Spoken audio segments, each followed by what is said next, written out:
In the Middle Ages, scholars followed the idea from Antiquity that there were 7 primary colours: white, yellow, red, blue, purple, black, and with green in the middle balanced between them.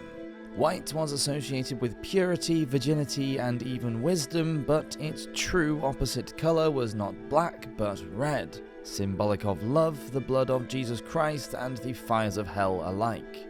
Blue represented the Virgin Mary in both church and art. To the early Christians, black was associated with the devil, but later it became linked to priests and monastic virtue and became a symbol of luxury with courtiers, as was purple one of the costliest colours to reproduce. But it was a combination of colours in the form of stripes that came to be known as the Devil's Cloth. And before we start the video, special thanks must be given to the French art historian Michael Pastereau, as most of the research for this video was taken from his History of a Colour books. So let's get into it. Welcome to Medieval Madness.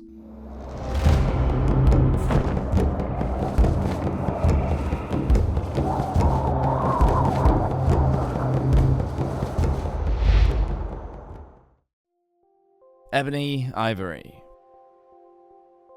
In early Christian writings, black and white were opposites often associated with good and evil. Monks were taught to have no interest in colourful habits. The Benedictines and Cluniacs chose black for their robes. White was the colour chosen by the Cistercian order.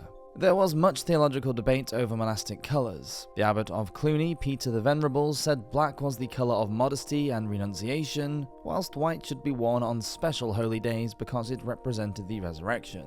However, Bernard, the abbot of Clairvaux, believed that white symbolized innocence and righteousness, whilst black was a diabolical colour and stood for death and wickedness. In England, the first major sumptuary law was brought in during the reign of Edward IV in 1463.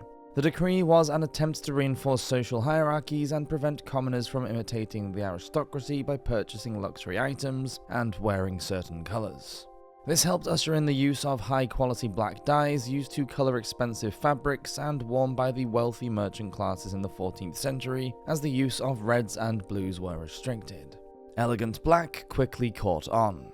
By the end of the 16th century, it was being worn by royalty across Italian, French, English, and Spanish courts. White was often used to denote mourning by widows, and it even became the official colour worn by the Pope in the 16th century. And a little bit of red.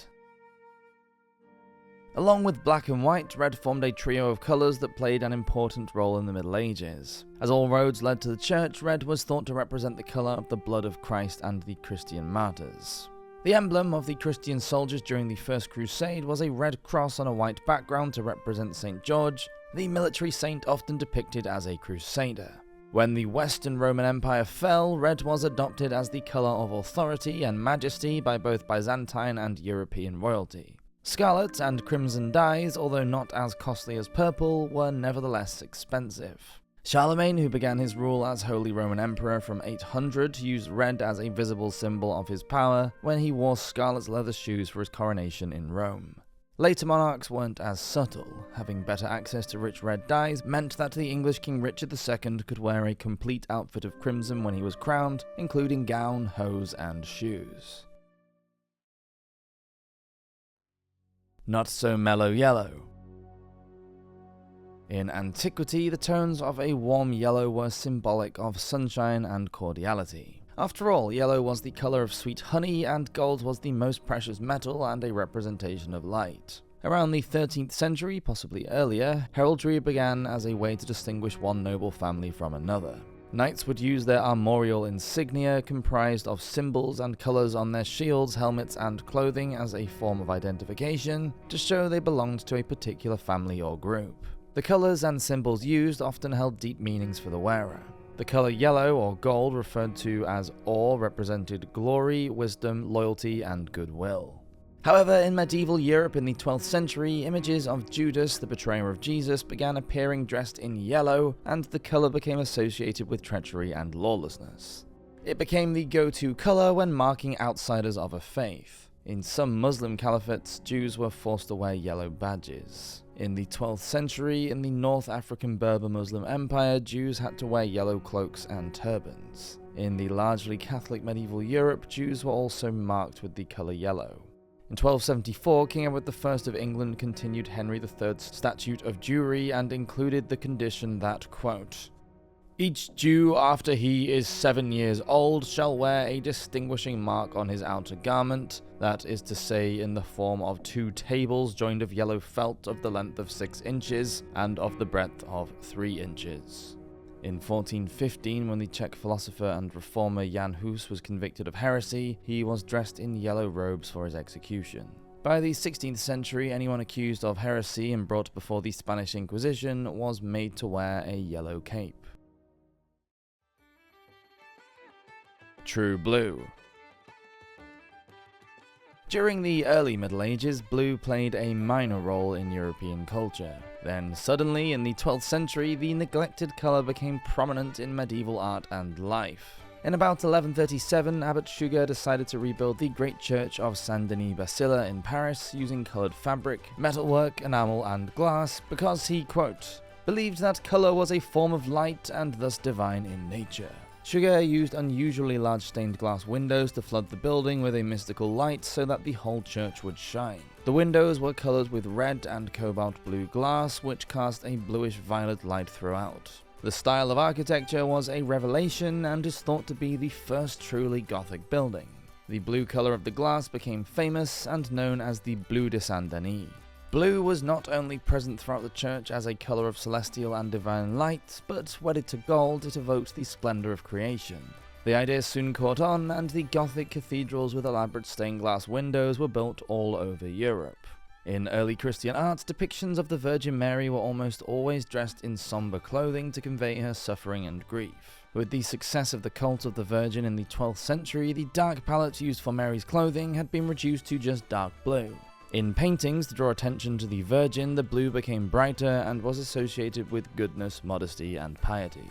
By the beginning of the 13th century, blue got another promotion when it was used in the coat of arms of the kings of France. Blue had come out of the shadows to become the colour of royalty. It's easy being green. According to Guillaume de Vaughan, 13th century Bishop of Paris, green was the middle colour, perfectly positioned in the centre of the extremes of black and white.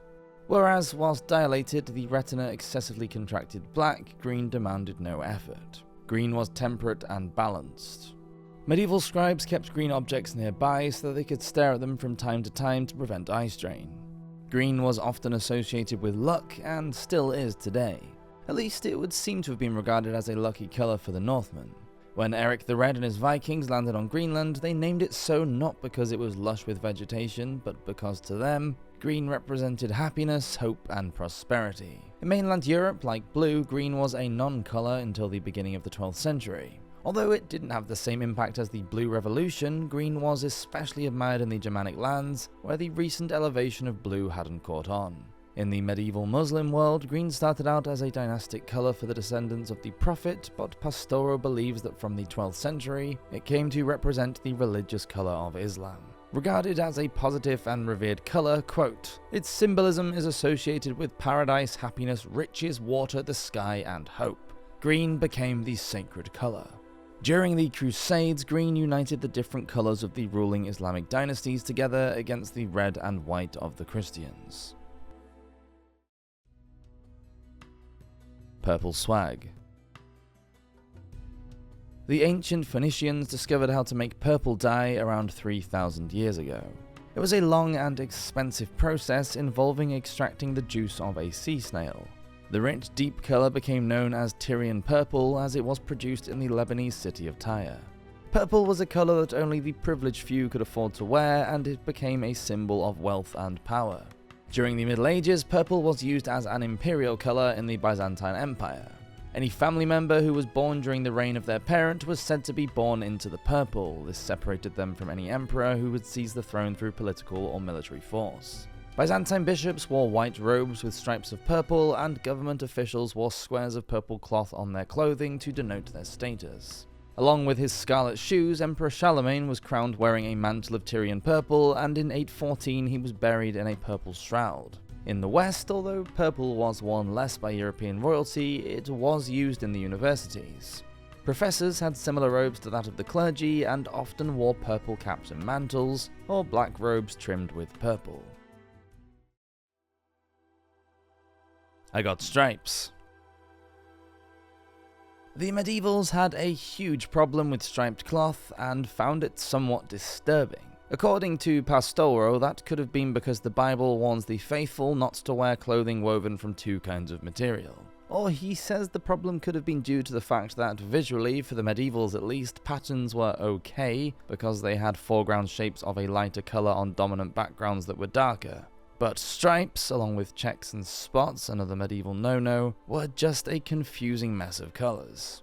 Either way, the medievals disliked stripes. They were disordered and confusing, so they were used to dress those that lived on the fringes of society, the lepers, heretics, clowns, and prostitutes. The latter wore striped hoods in Bristol and London, and striped black and white sugarloaf hats in Strasbourg, France. In the middle of the 13th century, a scandal broke out when St. Louis returned from the Holy Land to Paris at the end of the Seventh Crusade. He brought 6 monks back with him from the Carmelite order. The problem was they wore striped cloaks. The Carmelites went out to the universities to teach and were immediately subjected to mockery by the people. The abuse became so bad that Pope Alexander IV had to step in and order the Carmelites to abandon their striped robes for plain ones, probably more for their safety than anything else. Even striped animals became creatures to fear. The tiger, the hyena, the wasp, even the poor zebra, they were all included in Satan's bestiary. In the Middle Ages, having stripes meant being outside the social norms, and for the ultra-religious medievals, that meant being associated with the devil.